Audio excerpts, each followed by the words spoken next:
qu'il est bon et doux de te prier, Seigneur. De pouvoir venir avec assurance malgré nos faiblesses, de pouvoir venir avec conviction, avec liberté malgré nos nombreuses fautes, auprès de ton trône de grâce. Ta majesté est sans fin éternelle. C'est nos yeux qui sont fermes, c'est nos yeux qui sont trop limités pour percevoir comment tu es bon pour ton peuple, comment tu es grand pour les nations, comment tu règnes souverainement au-dessus de toutes choses. Seigneur, on a un cœur dur qui torde tes commandements, qui prend à cause de notre cœur charnel, notre cœur qui a tendance à utiliser tes commandements pour les tourner dans du légalisme ou à les oublier pour faire comme si tu n'aurais pas donné des lois ou des ordonnances. Seigneur, on veut te demander pardon de peut-être avoir pris le repas que tu as institué et de l'avoir tourné dans un sens ou dans l'autre. On veut te demander de nous enseigner. On veut te demander de nous montrer la valeur de ce repas-là que tu as donné pour venir communier avec ton peuple. Père, aujourd'hui, par ton esprit, permets à un vase de terre de pouvoir édifier ton peuple. Amen. Wow, c'est vraiment plaisant de vous retrouver. Puis encore de vous voir aussi, vous qui êtes sur Zoom. Mais c'est ça, hein? Plus on se rapproche du but de revenir en Église complète. Et ça, c'est entre les mains du Seigneur. Aujourd'hui, on continue notre série qu'on a commencée il y a 2 semaines sur la doctrine du repas du Seigneur dans le contexte de l'Église locale. Cette ordonnance-là que le Seigneur a instituée avec l'autre qui est le baptême, je vous le rappelle, les 2 seules ordonnances symboliques du Nouveau Testament, de la Nouvelle Alliance. C'est-à-dire qu'il n'y a pas d'autre chose qu'on doit, ou que c'est symbolique, ou qu'on fait une répétition, un rite religieux, on pourrait dire, qui est répétitif. Il y en a 2. C'est le baptême, qui est une fois dans la vie d'un chrétien, puis le repas du Seigneur, qui est souvent dans la vie d'un chrétien. La dernière fois, on avait vu que le repas du Seigneur, c'est plus que juste une fête comme ça, que le Seigneur a décidé, pendant un repas commun, là, j'institue, c'est ça que vous devez faire. C'est beaucoup plus profond que ça, parce qu'on a vu que le repas du Seigneur, c'est institué lors d'une Pâque juive, lors de la Pâque juive, qui était la fête qui déterminait qui définissait qui était le peuple d'Israël. C'était la fête qui célébrait leur sortie d'Égypte, et là où Dieu a dit, je vous sors hors d'Égypte, je sors mon fils hors d'Égypte, pour l'emmener à moi, pour en faire mon peuple et moi leur Dieu. Donc, c'était la fête qui était le fondement, ou qui célébrait le fondement de ce que c'était être le peuple de Dieu sous l'Ancienne Alliance. Et le Seigneur Jésus, qui était juif, a décidé de choisir cette fête-là spécifique pour dire, maintenant, les symboles vont signifier autre chose. C'est plus la Pâque juive que vous allez célébrer, mais ça va être tourné vers moi et ce que je vais faire bientôt. Parce qu'on est avant la Passion, lorsque Jésus institue le repas du Seigneur. Mais aujourd'hui, j'aimerais ça, parce qu'on va voir dans la deuxième partie, on va voir une invitation à communier. Puis je voudrais commencer avec quelques aspects, ou quelques affirmations. Frères et sœurs, ou plutôt vous rappeler certaines vérités. Dieu désire plus qu'une simple acceptation de notre part qu'il existe. Il désire plus qu'une simple même acceptation de notre part qu'on croit qu'il est tout-puissant, qu'il est le Créateur, même qui a envoyé son Fils Jésus dans le monde afin que les sauveurs, les pécheurs, puissent être sauvés de l'enfer et de la colère de Dieu. Il veut plus qu'une acceptation de ces choses-là. Dieu désire même plus que la simple réalité, pas la simple, la glorieuse réalité que nos péchés sont pardonnés et qu'on est réconcilié avec lui. Dieu veut plus que ça. Dieu désire plus qu'une vie moralement pieuse et droite. Dieu désire plus même que d'être unis avec lui, qu'on soit unis avec lui par Jésus-Christ. Puis je vais m'expliquer. Je répète ma dernière phrase. Dieu désire plus que cette vérité-là glorieuse qui est notre union avec lui en Jésus-Christ. Écoutez ce que Paul va dire en 1 Corinthiens 1,9. Dieu est fidèle, lui qui vous a appelés à la communion de son Fils. Je répète, Dieu est fidèle, lui qui vous a appelés à la communion de son Fils, Jésus-Christ, notre Seigneur. L'Éternel, le Dieu souverain, oui, qui est créateur d'absolument toutes choses, le grand sauveur du monde, celui qui est venu par son Fils réconcilier son peuple avec lui-même, dans la mort, dans la vie, la mort et la résurrection de son Fils. Ce Dieu-là désire, oui, être réconcilié avec son peuple, mais il désire communier avec son peuple. Ça a toujours été le but de Dieu. Dieu n'a pas créé les êtres humains pour seulement être en bon terme avec eux.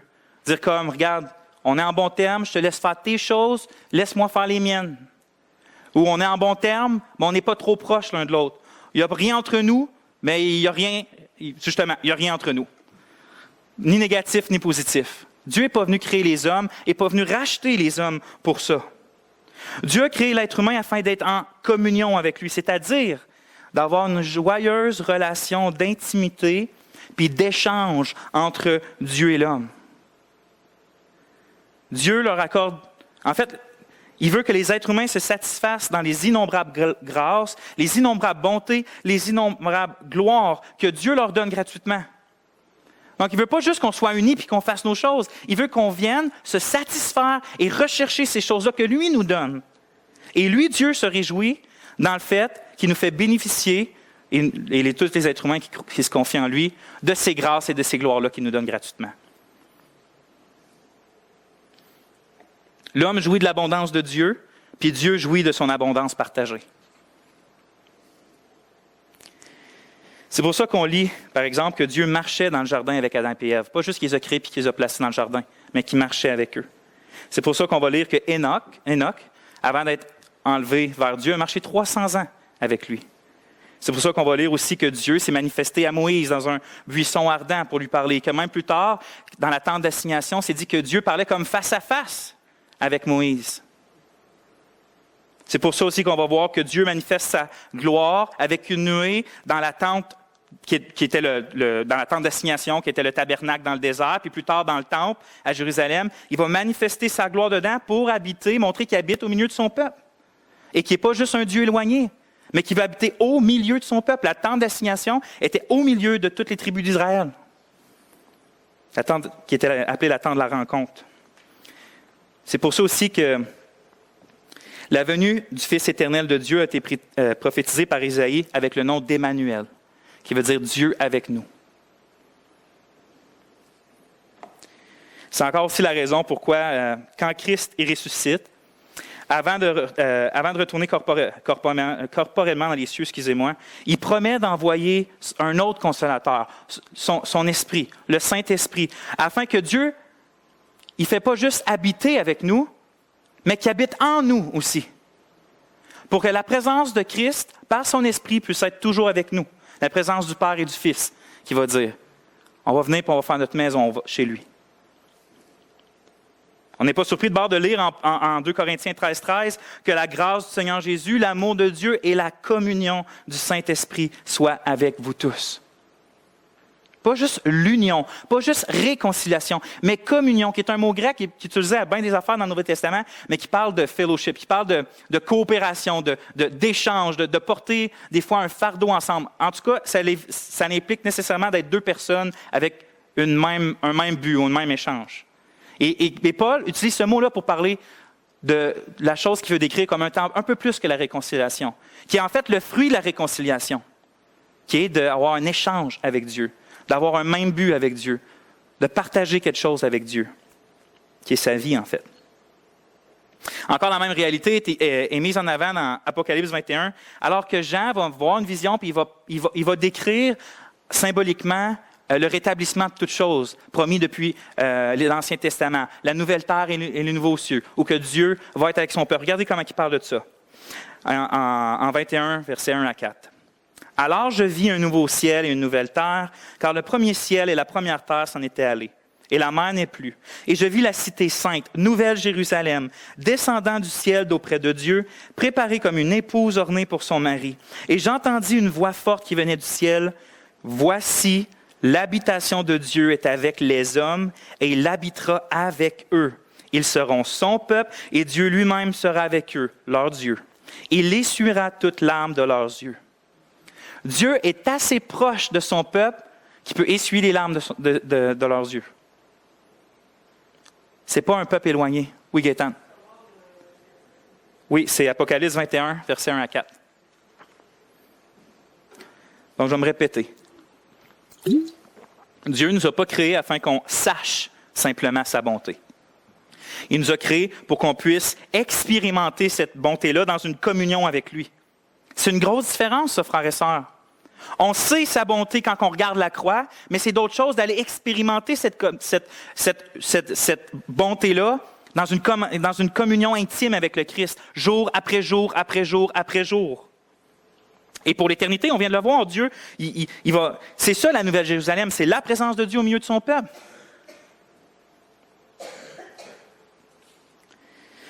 Donc Dieu ne nous a pas sauvés simplement afin qu'on vive sans fin, mais afin qu'on le connaisse, qu'on l'expérimente, puis qu'on se satisfasse dans sa joie puis dans sa gloire. Dieu nous a sauvés afin qu'à l'exemple d'Hénoch, on puisse marcher avec lui. C'est pour ça, prenez le verbe « marcher ». Autant dans l'Ancien Testament que dans le Nouveau, vous allez voir, c'est un thème qui traverse toutes les Écritures. Autant dans le Psaume 1, au travers de toutes les Écritures, dans le Nouveau Testament, dans Hébreu, c'est un thème qui traverse toutes les Écritures parce que c'est le genre de relation que Dieu veut avec son peuple, qui est décrit par le fait de marcher ensemble.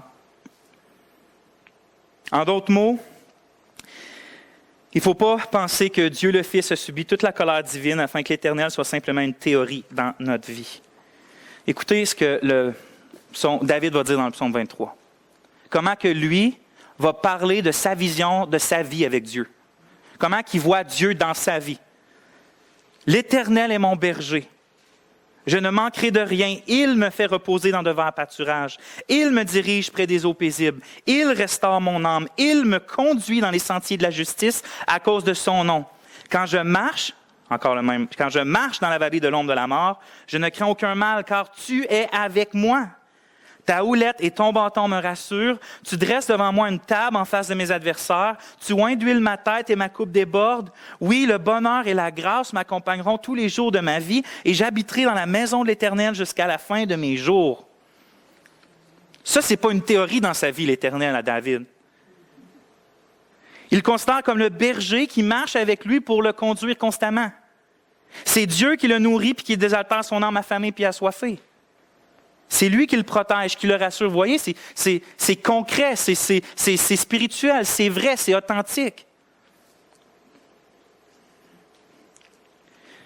Ben, c'est bien beau tout ça, peut-être vous dites, mais c'est comme si j'entendrais quelqu'un dire, oui, c'est ça. C'est super, Vincent, mais est-ce que tu as oublié que tu étais supposé d'enseigner sur le sujet du repas du Seigneur à matin? Merci de les préoccupations, mais je n'avais pas oublié. La raison pour laquelle que je débute la prédication d'aujourd'hui par un rappel du désir de Dieu, puis de l'importance pour l'homme de savoir que sa vie consiste premièrement et ultimement à communier avec le Seigneur, c'est parce que c'est justement cet aspect-là de communion avec le Christ qui est souvent négligé lors du repas du Seigneur. C'est pour ça que je veux adresser ça aujourd'hui. C'est pour ça que mon titre, c'est le repas du Seigneur, partie 2, une invitation à communier. Une invitation à communier. Vous vous souvenez, dans le dernier message, j'avais mentionné le fait que l'intention du Christ dans l'institution de la scène, c'est plus qu'un simple mémorial. Oui, certes, c'en est un mémorial, dans le sens qu'on se rappelle de quelque chose. Christ, par Paul, va dire « Faites ceci en mémoire de moi ». Donc oui, c'est un mémorial au minimum. Mais c'est plus qu'un simple mémorial. On fait plus que juste se rappeler. Ce que je vais essayer de montrer aujourd'hui, c'est qu'on vient communier. Une vraie communion. Le but de mon message, c'est ça, c'est de démontrer que la scène, c'est une invitation à venir prendre un repas avec le Seigneur afin de célébrer et d'expérimenter comme fraîchement notre communion spirituelle avec lui. Puis je vais répéter cette phrase-là. Le but de mon message est de nous démontrer que la scène, le repas du Seigneur, c'est une invitation à venir prendre un repas avec le Seigneur afin de célébrer et d'expérimenter comme fraîchement notre communion spirituelle avec lui. Et dans ce sens-là, c'est un puissant moyen de grâce. Vous vous souvenez, quand je parlais des moyens de grâce, l'Église, au fil des temps, a appelé ça les moyens que Dieu donne pour qu'on puisse se réjouir puis profiter de sa grâce, comme la lecture de la Bible, la méditation, la prière, la communion des saints. Mais le repas du Seigneur, c'en est un comme ça aussi. Puis il est puissant pour qu'on puisse goûter à la présence satisfaisante du Seigneur puis aussi garder nos cœurs près de lui. Donc, ce que j'aimerais premièrement faire dans mon message, je vais prendre presque l'entièreté de mon message, mais c'est de nous montrer par les Écritures que l'invitation que Dieu fait de venir communier avec lui au travers d'un repas, ce n'est pas un nouveau concept qui arrive avec le repas du Seigneur. Le concept de repas puis de communion avec Dieu, ce n'est pas nouveau au repas du Seigneur. C'est un thème qui traverse toute la Bible. Le fait que Dieu a constamment institué des repas officiels ou même juste pris des repas avec son peuple, le peuple qui est en alliance avec lui, pour que ce peuple-là vienne dans sa présence puis vienne communier avec lui. Dit simplement, Dieu il se présente constamment dans les Écritures comme dressant une table, puis mettant des mets succulents dessus, puis invitant son peuple à venir manger avec lui. C'est une image qui traverse les Écritures. Puis on va prier, puis j'aimerais ça commencer dans le Jardin d'Éden.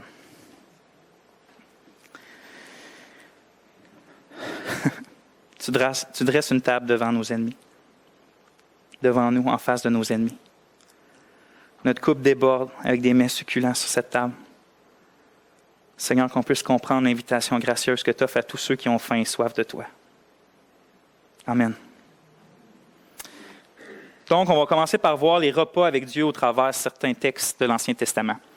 Fait que pour ça, vous pouvez tourner dans Genèse au chapitre 2. On va commencer avec le Jardin d'Éden.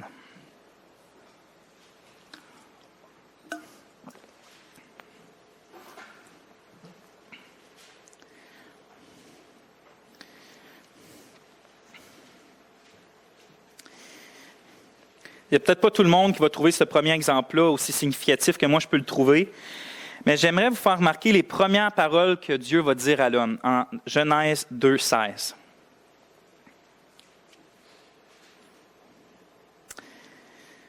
L'Éternel Dieu donna cet ordre à l'homme. Tu pourras manger de tous les arbres du jardin. On va arrêter là. Après ça, ça dit, sauve-lui de la connaissance du bien et du mal. Mais on va arrêter là, parce qu'on se concentre souvent sur l'autre partie, mais il dit, tu pourras manger de tous les arbres du jardin. Les premières paroles que Dieu donne à l'homme sont donc de le diriger vers un menu pour satisfaire sa faim. Tous les arbres que tu vois, aussi beaux les uns que les autres, l'huile de la vie, tu peux tous les manger à ta faim, à ta satisfaction. Mais le but de Dieu, ce n'est pas simplement de pourvoir de la nourriture pour l'être humain, parce qu'on lit dans le récit de Genèse, même un peu après, on se rend compte qu'avant la chute, la présence de Dieu était avec l'homme dans le Jardin d'Éden. Même quand on voit tout le livre de Genèse et d'Exode puis de Lévitique, on comprend que le Jardin d'Éden, c'est un peu comme un sanctuaire sur la terre. C'est un peu le tabernacle de Dieu sur la terre. C'était le lieu très saint où que Dieu se rencontrait avec son peuple, qui était Adam et Ève. Donc, dans ce jardin-là, où que, oui, il y avait des mets à manger, des fruits à manger, tous les arbres à manger, sauf un, la vraie raison de pourquoi, pas la vraie raison, mais la plus grande bénédiction, c'est le fait que l'homme et la femme pouvaient manger, devaient manger, c'était ordonné, mais dans la présence de Dieu. Donc, je ne veux pas insinuer des choses que peut-être le texte ne dit pas, je ne veux pas spéculer en fait, mais je pense qu'au minimum, on peut dire que l'humanité avait été créée ou avait été faite afin de savourer un repas ou des repas dans la présence de Dieu. Parce qu'au minimum, on voit ça dans le début de la Genèse. De quoi manger, puis la présence de Dieu. On voit au travers, vous allez voir, on va voir que quand on va parler de repas au travers des Écritures, ça ne veut pas dire nécessairement que Dieu se manifestait puis s'assoyait à une table. L'idée, Dieu va utiliser ce concept-là de repas pour parler de communion constamment. Puis c'est pas étranger à l'être humain, peut-être à cause qu'on est fait à l'image de Dieu, mais au travers de l'histoire, puis dans toutes les cultures, c'est assez récent aujourd'hui, peut-être c'est moins, je veux dire, fort dans notre culture à nous, mais les repas, peu importe la culture, a toujours quasiment été un moment de communion pour les familles. Ou que tu te faisais une pause, puis c'était le moment où tu pouvais communier avec ta famille, développer la relation avec ta famille. Puis après ça, évidemment, tout le monde retournait au champ puis faire leur affaire. Mais au repas, tout le monde était ensemble. Donc, Dieu prend l'image de repas pour parler de se rapprocher, de communier. Ça, c'est le premier exemple. Peut-être qu'il n'est pas significatif pour tout le monde, mais pour moi, elle l'est. Le repas du mont Sinaï. Deuxième point. Le repas du mont Sinaï. On est rendu dans Exode.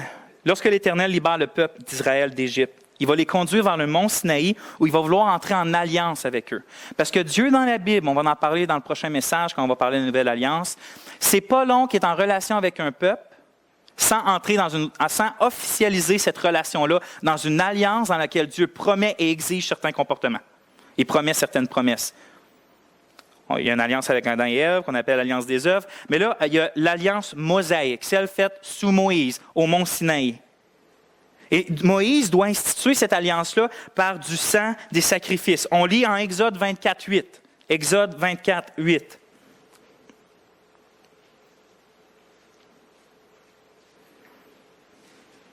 Souvenez-vous, pendant que vous tournez, que là, on est dans l'apparition terrifiante de la sainteté de l'Éternel au mont Sinaï. Des tonnerres, de la fumée, du feu, des tremblements, c'est épeurant à cause de la sainteté de l'Éternel. On est là. C'est dans ce contexte-là qu'il y a une alliance qui se fait avec le peuple. C'est écrit, Moïse prit le sang, 24:8 qu'on est, Moïse prit le sang et le répandit sur le peuple en disant, « Voici le sang de l'alliance que l'Éternel a faite avec vous, selon toutes ses paroles. » Les paroles, les 10 commandements. Donc, puisque le peuple est pécheur, il y a un sacrifice sanglant qui devait être fait parce que c'est un sacrifice qui représentait la mort du Christ qui allait offrir sa vie en sacrifice pour les pécheurs de son peuple qui allait unir avec lui.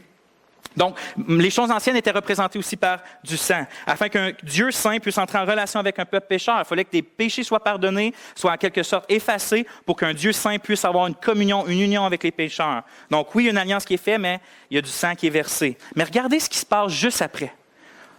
On a la vision terrifiante, le mont Sinaï en feu. Une alliance qui est faite avec un sacrifice puis du sang. Qu'est-ce qui se passe tout de suite après au verset 9 à 11? Moïse monta avec Aaron, Nadab et Abihu, et 70 anciens d'Israël. Ils virent le Dieu d'Israël. Sous ses pieds, c'était comme un ouvrage de saphir transparent, comme le ciel lui-même dans sa pureté. Il n'étendit point sa main sur l'élite des enfants d'Israël. Ils virent Dieu et ils mangèrent et burent. Il y a les représentants du peuple qui montent sur la montagne. La même montagne que pas longtemps avant, Dieu avait dit, mettez une clôture ou quelque chose, des signes pour pas que personne aille là. Même un animal qui traverse va mourir. À cause que le peuple était pécheur et Dieu est saint. Mais là, au moment où il y a une alliance, tu as les représentants du peuple qui montent sur cette montagne-là, puis au lieu de mourir, c'est écrit, ils virent Dieu et ils mangèrent et burent. En d'autres mots, ils se réjouissent lors d'un festin dans la présence de Dieu pour fêter l'alliance qui vient d'arriver. Dieu les permet de s'approcher de lui. Ils se manifestent d'une façon spéciale. Sa présence est là et ils mangent et ils boivent pour célébrer ça. Je crois que l'une des choses que Dieu veut enseigner par ce fait-là, par le fait que ça s'est passé de même, qu'il y a un repas dans sa présence, que ça arrive immédiatement après l'institution de l'alliance mosaïque, c'est que le but de les avoir sauvés d'Égypte, le but d'entrer en alliance avec eux, puis de les emmener dans le pays de Canaan selon ses promesses, c'est justement qu'ils expérimentent une telle communion avec lui. Puis cette réalité-là est bien représentée par le fait que tout de suite après l'alliance, il y a un repas dans sa présence. C'est pas à cause qu'il y avait des lois que le but, c'est d'obéir à des lois. Oui, le but, c'était d'obéir à des lois pour être saint pour l'Éternel, mais pourquoi? Pour communier avec l'Éternel, représenté par un repas avec l'Éternel. Dieu ne les a pas seulement sauvés de leurs ennemis puis de l'esclavage, il les amène dans sa présence afin de communier avec eux. Troisième point, les festins annuels du peuple d'Israël. Les festins annuels du peuple d'Israël. Lorsque Dieu a racheté Israël d'Égypte, il a aussi institué un cycle de fêtes qui était destiné à structurer toute l'année du peuple d'Israël. L'objectif de ces fêtes-là, c'était de renforcer les leçons centrales sur qui était Dieu, sur ce que Dieu avait fait pour son peuple. Puis ces fêtes donnaient aux personnes qui étaient délivrées l'occasion de pouvoir, oui, se rappeler, mais aussi de s'approcher de Dieu, puis l'occasion en fait de pouvoir lui répondre d'une manière appropriée à ses grâces. Les fêtes sont décrites, on ne va pas aller le voir, mais sont décrites en Lévitique 23, aussi en Deutéronome 16. Puis dans Lévitique 23, il y a 7 fêtes qui sont décrites, qui se déroulent tout au cours de l'année civile là, que le peuple d'Israël a instituée. Pendant toute l'année civile, tu as 7 fêtes qui dirigent le culte d'Israël au travers de cette année-là, l'adoration d'Israël au travers de cette année-là. Puis là, on n'a pas le temps d'étudier en détail les fêtes. Je vous invite à le faire parce que c'est super intéressant, car chaque fête pointe vers un accomplissement que Jésus-Christ a fait. On en a vu une la semaine passée, c'était celle de Pâques. Mais je vais me limiter à 2 aspects que Dieu enseigne à son peuple au travers de ces cycles-là. 2 aspects que je pense fondamentaux. Premièrement, Dieu appelait son peuple à se rapprocher de lui à des occasions régulières puis à des occasions officielles. Ces fêtes-là, c'était des occasions d'adoration. Hein. Il n'allait pas juste à Jérusalem pour le plaisir de faire un voyage. C'était un culte qui était rendu à l'Éternel. C'était pour adorer l'Éternel de tout leur cœur puis de toute leur force. Ils devaient se rendre au tabernacle, qui était plus tard le temple, qui était la représentation de la présence de Dieu au milieu de son peuple. Puis ça, ils devaient le faire afin de rechercher puis de trouver la bénédiction d'être proche de leur Rédempteur. Dieu voulait leur apprendre qu'il n'est pas loin d'eux, même si eux sont loin du temple. Regardez, il voulait leur apprendre ce que Israël va dire, ce que Moïse va dire en Deutéronome 4:7. Quelle est la grande nation qui est des dieux aussi proches de l'Éternel, que l'Éternel, notre Dieu, l'est de nous toutes les fois que nous l'invoquons. Quand ce peuple-là allait invoquer l'Éternel, quand ils quittaient tout leur coin de pays pour se rendre tout ensemble à ces fêtes-là, pour invoquer l'Éternel, ils pouvaient s'exclamer, quel Dieu, quelle grande nation a des dieux aussi proches d'eux, que l'Éternel l'est pour nous chaque fois que nous l'invoquons. Dieu voulait leur apprendre qu'il est proche de son peuple, très proche de son peuple. Deuxièmement, ces fêtes-là étaient, puis ça c'est peut-être surprenant, mais étaient toutes centrées sur de la nourriture, sur de la bouffe. Dieu avait ordonné à Israël non seulement d'apporter diverses offrandes à lui offrir, en termes de louanges, mais aussi il voulait que son peuple participe à certaines de ces offrandes-là. Ça veut dire manger les offrandes qui devaient être sacrifiées. Il devait le faire en présence de l'Éternel. Ce qui rendait ces repas-là uniques, ce n'est pas le fait qu'il y avait des façons de le préparer là, vraiment spéciales, mais c'est le fait que ces repas-là étaient mangés par tout le peuple devant la présence de l'Éternel. C'était le but d'aller à Jérusalem, par exemple. Ce que les fêtes que Dieu a instituées dans la loi de Moïse étaient censées enseigner à Israël, c'est un peu ce qu'on a vu dans le psaume 23, qu'on a lu plus tôt. Souvenez-vous ce que David, quand il écrit le psaume 23, là, oui, c'est un élan de son cœur, mais c'est dirigé par l'Esprit, puis c'était utilisé dans le culte du peuple. Quand le peuple se réunissait ensemble, il chantait les psaumes qu'on a dans nos livres des psaumes. Et ce psaume-là en était un, le psaume 23. Puis l'ensemble du psaume célèbre les manières dont Dieu prend soin de son peuple en tant que berger. Puis David termine le psaume en réfléchissant sur comment Dieu est généreux envers lui, comment les dispositions de Dieu sont généreuses pour lui et pour son peuple. Il écrit « Tu dresses devant moi une table, en face de mes adversaires. Tu oins d'huile ma tête et ma coupe déborde. Oui, le bonheur et la grâce m'accompagneront tous les jours de ma vie et j'habiterai dans la maison de l'Éternel jusqu'à la fin de mes jours. » Même si David n'est pas hors d'atteinte ses ennemis, il les voit. Tu dresses une table en face de mes ennemis. Il les voit. Même s'il n'est pas hors d'atteinte de ses ennemis, son esprit n'est pas consumé par la peur de ses ennemis, son esprit se tourne plutôt vers son berger. Dieu a mis une table pour David, puis a abondamment pourvu à ses besoins à cette table. Puis cette table représente, si on lit le texte, le bonheur puis la grâce. Il dit « Le bonheur et la grâce m'accompagneront ». Et puis cette bonté-là, puis cette grâce-là s'exprime dans le fait que David se sent proche. En fait, il y a une proximité avec son Dieu. « J'habiterai dans la maison de l'Éternel jusqu'à la fin de mes jours. » Vous voyez l'image encore de la table, de la coupe qui déborde. On va à la fête de l'Éternel, on est proche de l'Éternel, ses grâces, ses joies m'accompagnent. C'était ça d'aller prendre un repas avec l'Éternel. Et David l'exprime bien là-dedans. Le cycle des fêtes de la loi a renforcé le fait que le peuple le faisait chaque année. C'est cette fête-là, c'est cette fête-là, c'est cette fête-là. Tu étais puni de mort si tu ne voulais pas les faire, ces fêtes-là. C'était assez sérieux. Parce que la joie de son peuple, Dieu le prend au sérieux. Puis sa gloire dans la joie de son peuple, Dieu le prend au sérieux. On a déjà vu dans un autre prêche que Dieu menace son peuple de jugement s'il ne se réjouit pas en lui. Donc, ces cycles-là ont renforcé chaque année cette vérité fondamentale de l'Alliance pour Israël, le fait qu'il y a de la joie dans sa présence.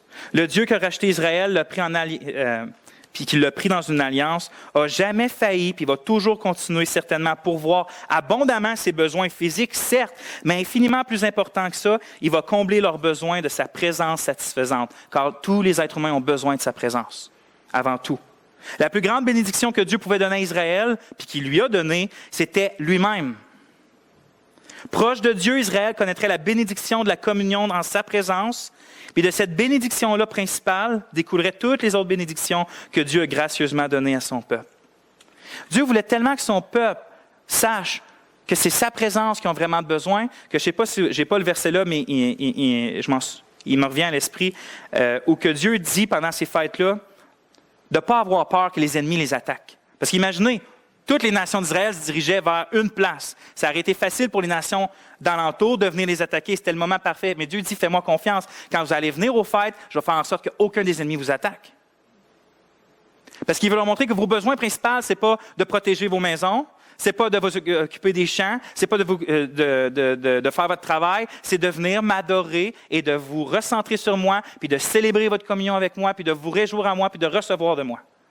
Fait que je vais m'occuper de vos ennemis alentour. Vous faites votre travail de venir vous réjouir en moi.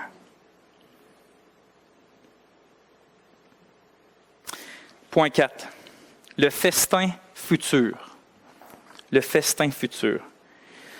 Même si Dieu avait institué des fêtes, 7 en fait, pour que son peuple vienne se réjouir dans sa présence, autour d'un repas, le peuple, lui, a décidé de pas, a méprisé un peu ces fêtes-là. Un peu beaucoup, pas mal.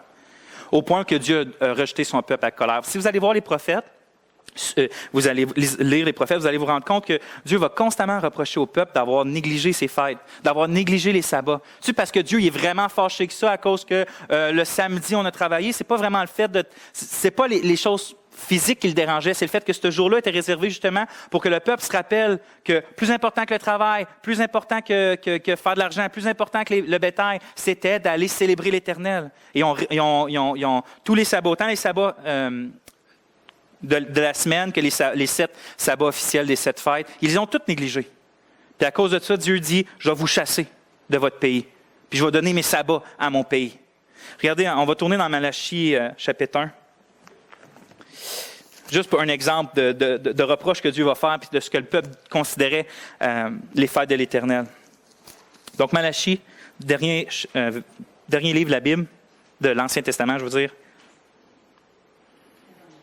Avant Matthieu, après Zacharie.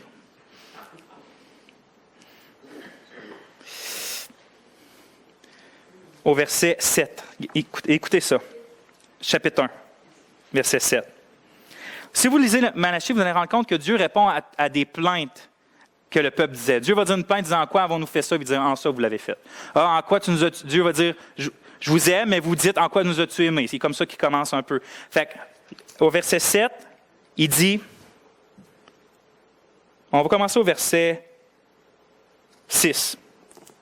Un fils honore son père et un serviteur son maître. Si je suis père, où est l'honneur qui m'est dû? Si je suis maître, où est la crainte qu'on a de moi? Dit l'Éternel des armées. À vous, sacrificateurs, qui méprisez mon nom et qui dites, en quoi avons-nous méprisé ton nom? Vous offrez sur mon autel des aliments impurs et vous dites, en quoi t'avons-nous profané? C'est en disant, la table de l'Éternel est méprisable.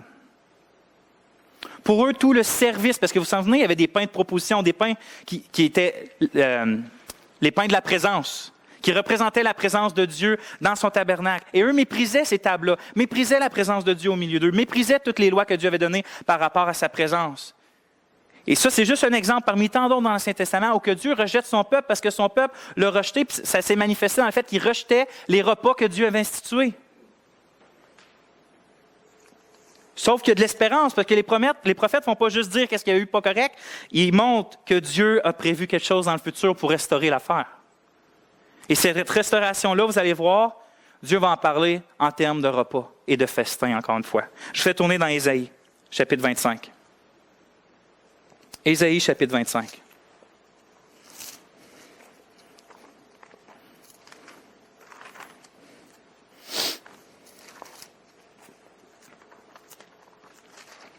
Ça va être au verset 6 et 8.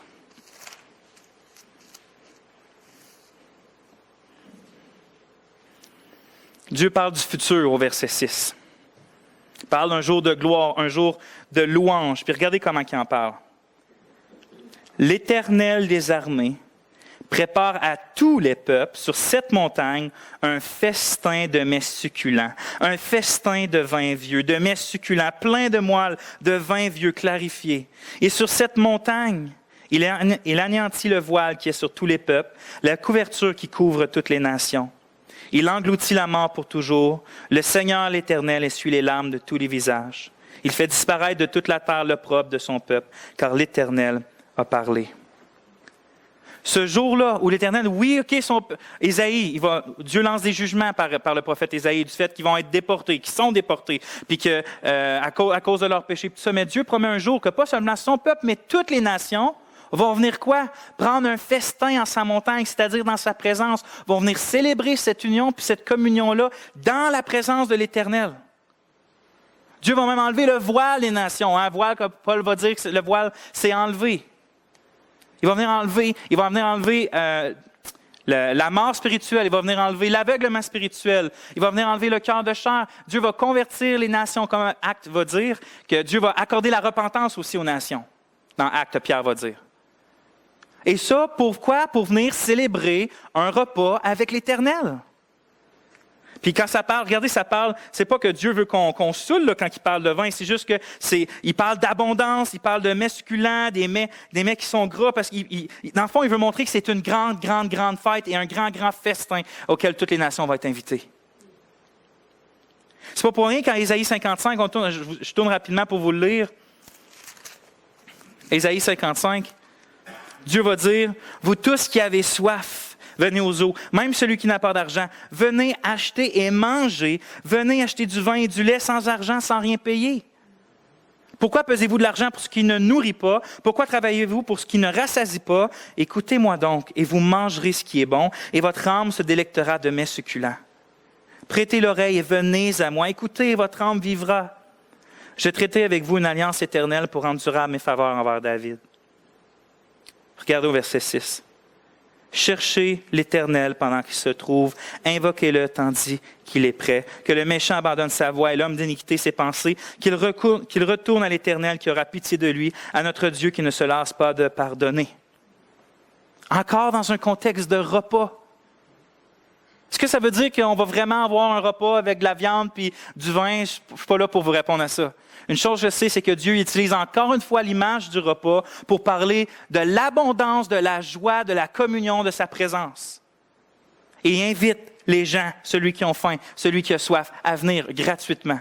Pourquoi? Bien, il parle que c'est le fils de son serviteur David qui va venir. C'est le Christ qui va venir amener cette bénédiction-là du repas final avec toutes les nations. C'est Jésus-Christ qui est le fils de David qui vient instituer une nouvelle alliance, comme on va le voir dans le prochain message, une nouvelle alliance qui est célébrée dans le repas du Seigneur. Nous sommes invités, et pas juste nous, mais toutes les nations, au repas du Seigneur, au festin du Seigneur. Vous savez-vous les paraboles que le Seigneur Jésus a dit? La parabole qu'un roi qui fait un festin pour son fils et qui envoie des gens chercher les invités, puis que les invités ne veulent pas venir parce qu'ils ont toutes sortes de raisons. Bien, il dit, non, je vais avoir des gens à mon banquet. Puis il décide d'aller chercher les pécheurs, les gens de mauvaise vie, à tous ceux qui veulent venir, d'aller à son repas. Dieu, au travers de l'histoire de la rédemption, a toujours invité les gens à venir le célébrer dans un repas avec lui. Ça nous fait tourner justement dans le Nouveau Testament. Le repas du Christ dans le Nouveau Testament, ou les repas du Christ dans le Nouveau Testament. Dans Luc 5, je vais vous le lire parce que le temps avance quand même. Luc 5 au verset 27, vous pouvez le prendre en note. Vous vous en souvenez que Christ, c'est Emmanuel, c'est le Dieu avec nous. Donc, si au travers de l'Ancien Testament, on a vu un Dieu qui invitait constamment les pécheurs à venir manger avec lui dans un repas, si Christ est vraiment Dieu et il l'est, on devrait voir la même chose en Christ. Et on le voit. Luc 5, 27, 32. C'est où que Lévi, qui est Matthieu, lui qui a écrit l'Évangile, Christ va voir et va dire, Matthieu, descends, il faut que je mange chez toi. Lévi lui donna un grand festin dans sa maison. Et beaucoup de publicains et d'autres personnes étaient à table avec lui. Les pharisiens et les scribes murmurèrent et dirent à ses disciples, pourquoi mangez-vous et buvez-vous avec les publicains et les gens de mauvaise vie?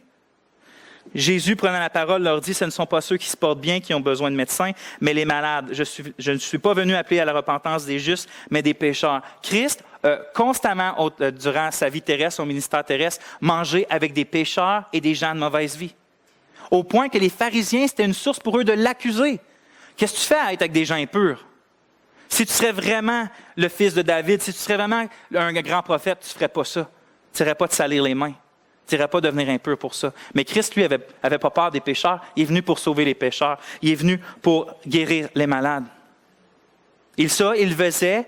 Cette compassion-là, cette miséricorde de son cœur se manifestait surtout dans le fait qu'il mangeait des repas avec eux. Parce que les repas manifestent encore une fois la communion. Et là, tu as le Dieu fait homme qui communie avec les pécheurs. Regardez en Luc 15, 1, 2. Encore une fois, tous les publicains et les gens de mauvaise vie s'approchaient de Jésus pour l'entendre. Et les pharisiens et les scribes murmuraient, disant, « Cet homme accueille les gens de mauvaise vie et mange avec eux. » Amen, que c'est ça qu'il a fait. Amen, que c'est ça qu'il fait. Puis ce que je vais argumenter aujourd'hui, c'est que c'est ça qu'il fait à chaque fois qu'on prend le Seigneur, d'inviter des gens de mauvaise vie à venir manger avec lui. Puis dans Luc 15, si on aurait le temps de lire, le Christ va donner 3 paraboles pour décrire une réalité, pour répondre à l'accusation des pharisiens. Puis les 3 paraboles, souvenez-vous, c'est par exemple, les 2 premières, c'est la brebis perdue, puis le drachme perdu. Tout ça pour représenter combien il y a de la joie dans le ciel pour un seul pécheur qui se repent, pour une seule brebis qui est perdue. Et donc, Christ donne ça pour montrer comment lui a de la joie de communier avec des pécheurs, pour répondre à l'accusation des pharisiens.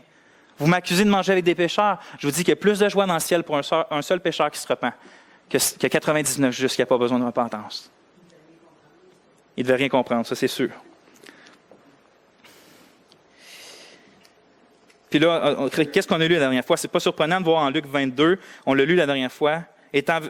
L'heure étant venue, il se mit à table et les apôtres avec lui et leur dit, « J'ai désiré vivement manger cette Pâque avec vous avant de souffrir. » Oui, c'est à ce moment-là qu'il institue le repas du Seigneur, mais il désirait vivement, il a désiré avec désir manger cette Pâque, parce que Christ désirait communier avec ses apôtres, avec ses disciples, avant de souffrir et de mourir. Il le désirait vivement de prendre ce repas-là.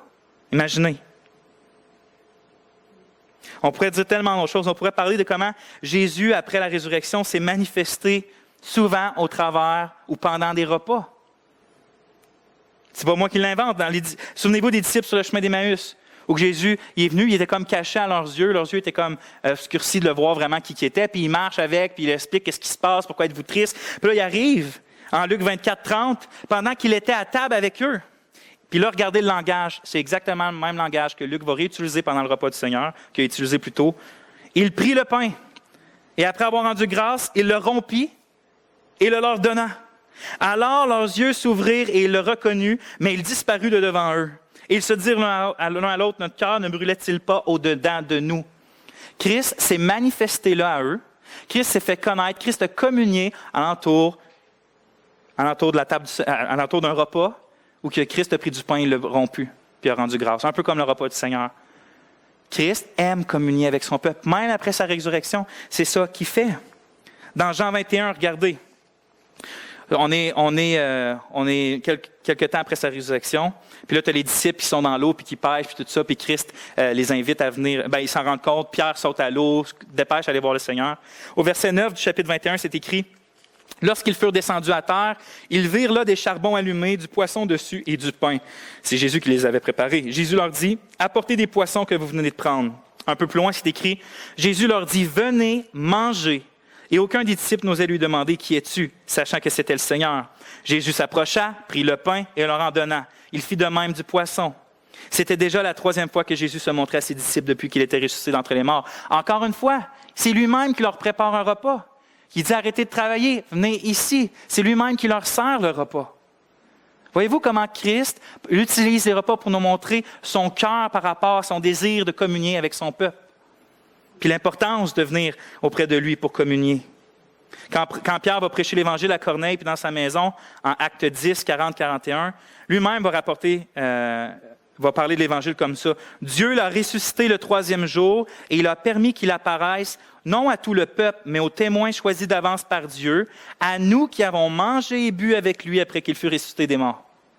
Fait que même Pierre, quand il raconte l'Évangile, puis qu'il parle de la résurrection, puis des apparitions du Seigneur, le met dans le contexte où nous, là, qui après sa résurrection, on a mangé puis on a bu avec lui. On a eu des repas avec lui.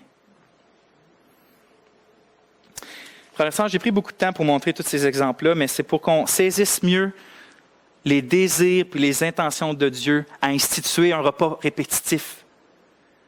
C'est pas pour un fardeau pour nous là, qui institue le repas du Seigneur à prendre souvent. Il dit chaque fois que vous faites ça, rappelez-vous-moi, faites ceci en mon nom, faites ceci en mon nom. C'est pas pour Dieu, au travers de tout l'Ancien Testament, a constamment institué des repas, on l'a vu. C'est le désir de Dieu de communier avec son peuple. C'est un moment où on s'arrête, on arrête de faire tout ce qu'on fait. À l'exemple d'Israël qui devait quitter leur coin de terre pour se rendre à Jérusalem, ils arrêtaient tout ce qu'ils faisaient pour aller célébrer la présence de Dieu et de ses bienfaits au milieu d'eux par sa présence. Le repas du Seigneur, c'est un moyen de grâce particulier où Christ est présent spirituellement pour communier avec ses précieux enfants. Alors, on n'a pas encore parlé de la partie eschatologique du repas du Seigneur, c'est-à-dire que ça dit jusqu'à ce qu'il vienne. On en a parlé dans un prochain message, mais on peut y toucher un peu dans le sens que le banquet qu'on a lu dans Ésaïe 25 tantôt, Christ a commencé à l'accomplir dans sa venue, sa vie, sa mort, sa résurrection, mais ce banquet-là n'est pas pleinement arrivé. Il va arriver à la fin des temps. Puis quand on prend le repas du Seigneur, comme je vous ai dit la dernière fois, c'est un peu comme un avant-goût de ça. C'est comme si Christ dit, jusqu'au moment que je vais pouvoir le prendre de corps avec vous, de nouveau, dans le royaume de Dieu, d'ici là, ma présence spirituelle au travers de l'Esprit va le célébrer avec vous, encore et encore et encore et encore. Oui, nous, on place une table physique, on place du pain puis du vin, des choses physiques, mais c'est juste des symboles. Les réalités, c'est que c'est Christ lui-même qui vient placer une table de manière spirituelle pour qu'on vienne communier avec lui dans sa présence majestueuse et satisfaisante. Est-ce que c'est ça qu'on voit quand on vient à l'Église prendre le repas du Seigneur? Oui, il y a une table en avant, mais c'est un symbole que c'est Christ qui place une table comme qu'il a placé une table en avant de David. C'est la table du Seigneur. C'est pour ça qu'on appelle ça la table du Seigneur. C'est lui qui nous invite à un repas. C'est lui qui nous invite à communier. C'est lui qui nous invite à nous réjouir. C'est pour ça que quand on quitte nos maisons puis on vient à la scène, peu importe l'état du cœur dans lequel on est tous invités les deux bras grands ouverts du Seigneur, avec son cœur compatissant, à venir être restauré dans sa présence.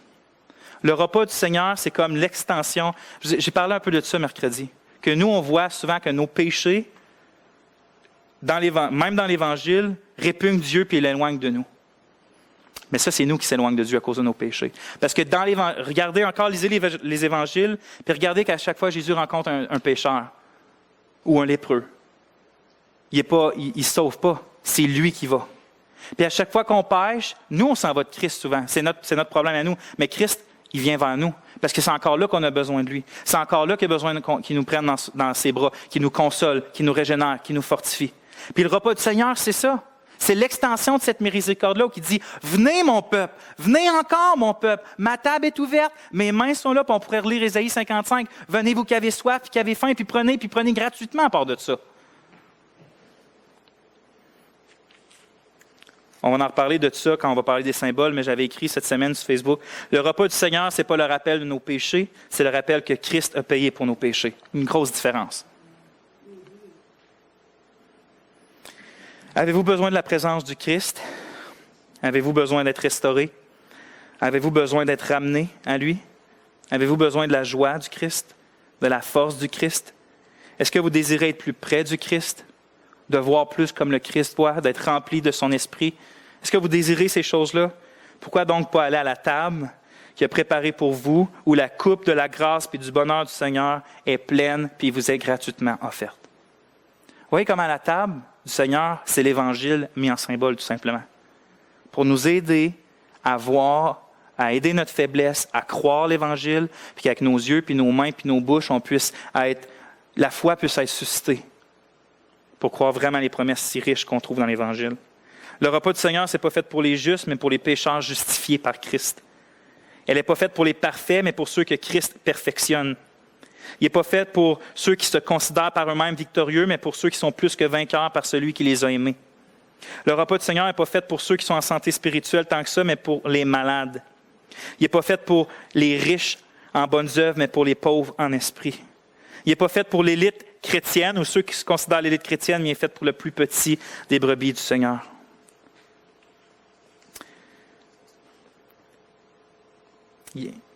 Comment je pourrais dire? La plus grande bénédiction que Dieu pouvait donner à Israël, comme je l'ai dit tantôt, il l'a donnée. C'était sa présence. Puis la plus grande bénédiction que Dieu nous donne, il nous le donne, c'est sa présence. Puis la table du Seigneur, c'est une invitation à venir célébrer sa présence. Fait que j'espère qu'on voit un peu plus que... J'ai essayé de commencer mes séries sur le message du Seigneur, sur le repas du Seigneur, pas parce qu'on prenait pour acquis déjà. On prend pour acquis les symboles. Non, ça représente ça, puis ça représente ça. C'est pour ça que j'ai commencé avec la Pâque juive, puis que là, j'ai été avec la communion, puis la prochaine fois, ça va être avec la Nouvelle Alliance. Je pense que je vais finir avec les symboles. Juste pour qu'on puisse voir que c'est peut-être plus profond qu'on pense.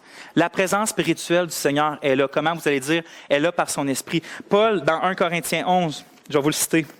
Dans 1 Corinthiens 10, en fait, quand il va parler du repas du Seigneur, puis dans le contexte de l'idolâtrie de certains Corinthiens qui allaient à un temple pour communier pour manger des viandes sacrifiées aux idoles, va leur dire d'arrêter de faire ça, puis il va parler du repas du Seigneur parce qu'il va dire « Celui qui mange de la viande sacrifiée aux idoles communie avec des démons. » Puis il dit « Je veux pas que vous soyez en communion avec des démons. » Fait qu'il dit « Vous pouvez pas être à la table des démons, pas à la table du Seigneur. » Pour montrer que finalement, à la table du Seigneur, oui, c'est une communion avec le Seigneur. Il dit « On veut pas rendre le Seigneur jaloux. » Donc, vous voyez, Paul, même lui, voyait la table du Seigneur comme une communion avec le Seigneur.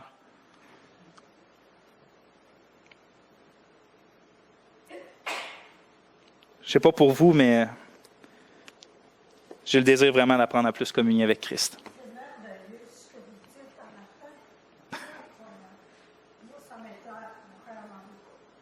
Amen. Fait qu'on va prier là-dessus.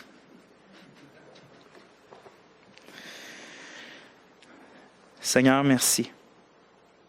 Merci de ta table qui est dressée devant nous encore une fois. Oh, que tu mettes dans notre esprit, dans nos cœurs, le désir de constamment venir s'abreuver de ta coupe et manger tes mets succulents, Seigneur. Qu'on puisse voir le repas du Seigneur, pas comme une invitation au légalisme, mais une invitation à la liberté en Jésus-Christ. Cette liberté-là, Seigneur, que tu nous donnes de constamment être près de toi, d'être renouvelé en toi, d'être ramené à toi des moments où on s'éloigne loin de toi. Merci pour ta présence spirituelle au milieu de ton peuple, ô Dieu. Sois béni. Amen.